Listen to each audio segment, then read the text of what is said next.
ये बहुत अच्छी बात है कि हम एवरी संडे चर्च जाते हैं। It's a good habit.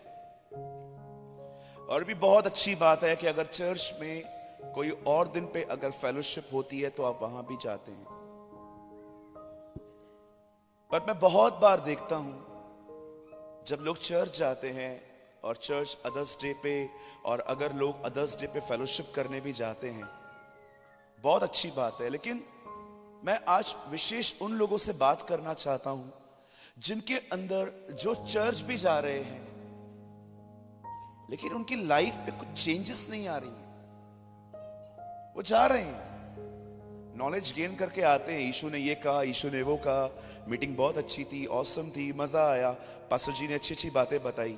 अच्छी बात है कि आप इतना ध्यान देते हो, पर आप जानते हैं कई बार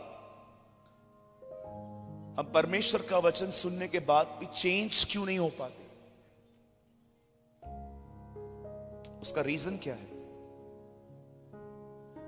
मैं आपको बताना चाहता हूं, उसका एक रीजन ये है क्योंकि हम सुने हुए वचन के ऊपर कोई निर्णय नहीं लेते। आप समझ रहे?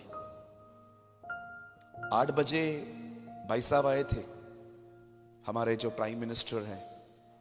उन्होंने खड़े होकर कहा, आज रात को आपके घर में जो पैसे पड़े हैं वो रद्दी बन जाएगी। अगले दिन सबने निर्णय लिया ना पैसे निकालने का।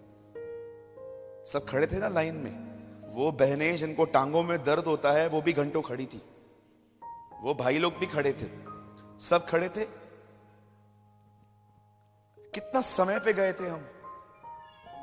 लेकिन कभी कभी आपने देखा है, आपके घर के पास में चर्च होती है, 11 बजे स्टार्ट होती है, 11:45 बजे आप घर से निकलते। और मैंने देखा है कभी कभी जो चर्च के लोग होते हैं ना, वो लेट आते हैं, दूर के लोग पहले आ जाते हैं। आप देख रहे हैं इन दिनों में आपकी जिंदगी कहां जा रही है। मैं कई बार अपने लाइफ में कुछ निर्णय लेता हूं, हार्ड डिसीजंस लेता हूं। कभी कभी ऐसे निर्णय होते हैं, मुझे पता है 100 दुश्मन पैदा हो जाएंगे मेरे अगर मैंने ये चीज अपने चर्च में लागू की, फिर भी कर देता हूं क्योंकि करनी पड़ती है, क्योंकि उसमें किंगडम का फायदा है। आप जानते हैं कितनी बार हम अपने जीवन में प्रभु का वचन सुनते हैं लेकिन कभी हम कोई डिसीजन नहीं लेते। ओह यस, मैं आज से करूंगा। आज से कुछ साल पहले मैंने एक निर्णय लिया था। यहां देखिए, ये फोन देख रहे हैं, ये मेरा है। खुदा, जब तक मुझे इसमें कोई जरूरी काम न पड़े मैं इसको टच भी नहीं करूंगा।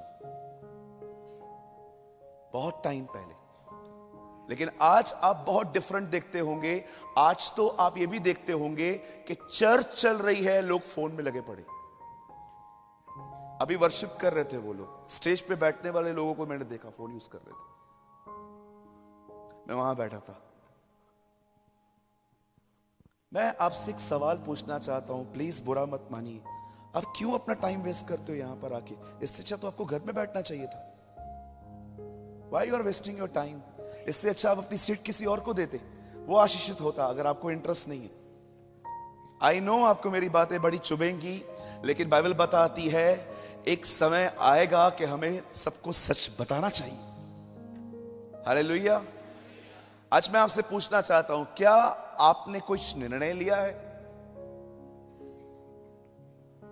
अगर आप निर्णय नहीं लेंगे ना, ऐसे ही रहेंगे। कई अपने पास वाले से डिसीजन लेना जरूरी होता है।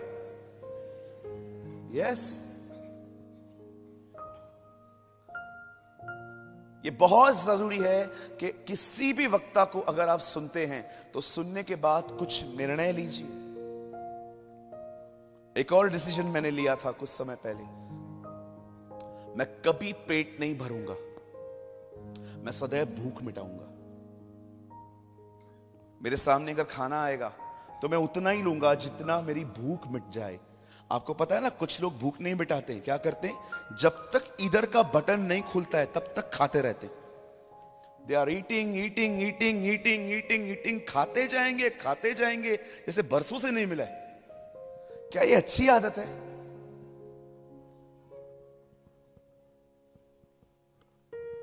भैया मुझे आपकी बातें चुभ रही हैं क्योंकि तुझ में गड़बड़ है।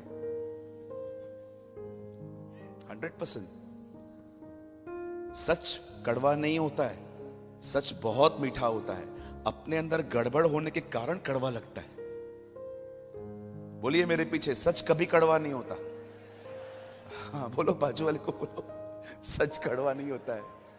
हाँ, कभी कभी कोई मदर अपने बच्चे को समझाती है ना, तो बच्चे बहुत जल्दी, आजकल के बच्चे बहुत जल्दी ऑफेंड हो जाते हैं। एक माँ और बेटी आए थे मेरे चर्च में। बेटी आई, माँ को पकड़ के, समझा दो इनको। क्या समझाऊं? समझा दो इनको। क्या समझाऊं? क्या वो तो समझा। सारी मेरी आजादी छीन कर रखी है।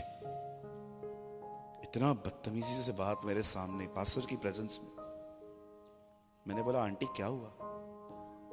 बेटा 1-1 बजे तक लड़कों से बात करती है, मना करती हूं तो मुझे डांट रही है।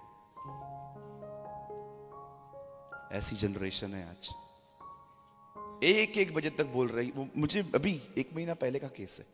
बोला बेटा 1 महीना पहले वो मुझे बता रहे थे कि लड़कों से बात करती है, चैट्स करती है, और मैं कहती हूं मत बात कर तो मुझे गलत समझ रही है। मैं कुछ गलत हूं? मतलब तुम्हें माँ बाप कुछ कहे ही नहीं, हर तरह की तुम्हारी नॉनसेंस को होने दे।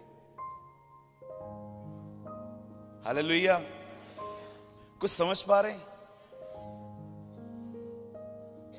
कहिए मेरे पीछे, अनुशासन जरूरी है।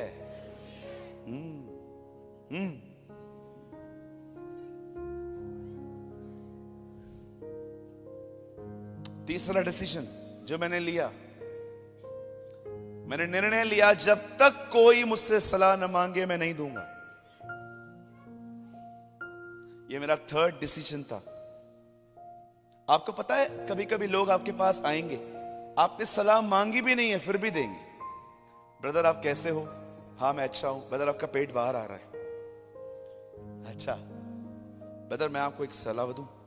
हाँ बताओ। पानी में ना नींबू डाल के पियो। ओके ठीक है ब्रदर। या अगर वो काम ना कर तो शक्कर डाल दो।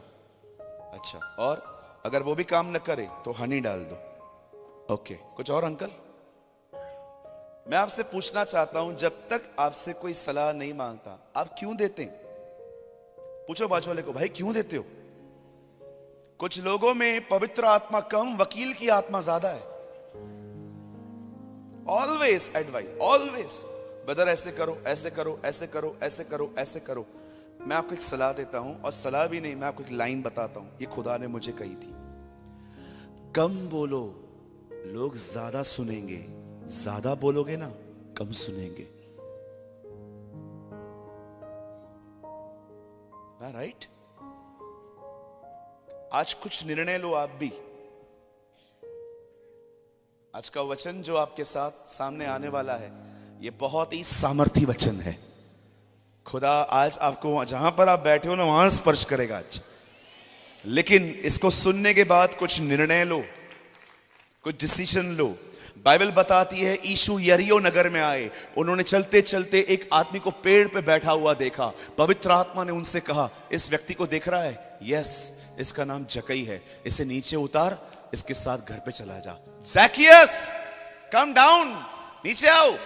जक्कई नीचे आया और यीशु मसीह उसके घर पे चला गया। पता नहीं जक्कई को क्या हुआ। यीशु के साथ रहने के बाद कहता है, प्रभु जिन जिन को मैंने लूटा है ना, जिनका 1 रुपया लिया है, उनको 4 रुपए दे रहा हूं मैं आज ही। सबको मैं दे रहा हूं।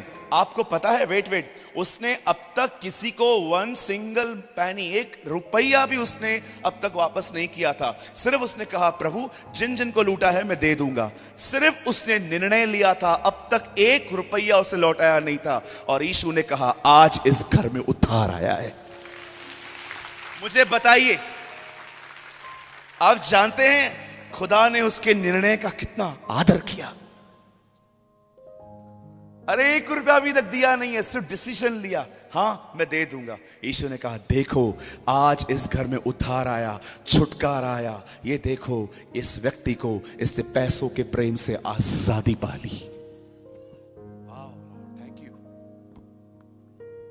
दानियल के सामने ऐसा भोजन रखा गया जो एक यहूदी का खाना अच्छा नहीं था। लिखा है दानियल ने डिसीजन लिया वो नहीं खाएगा, और लिखा है परमेश्वर का अनुग्रह उस पर हुआ। हमारे बाइबल की शुरुआत ही इससे होती है। खुदा ने 2 पेड़ रखे ये देखने के लिए आदम क्या चुनेगा। डिसीजन।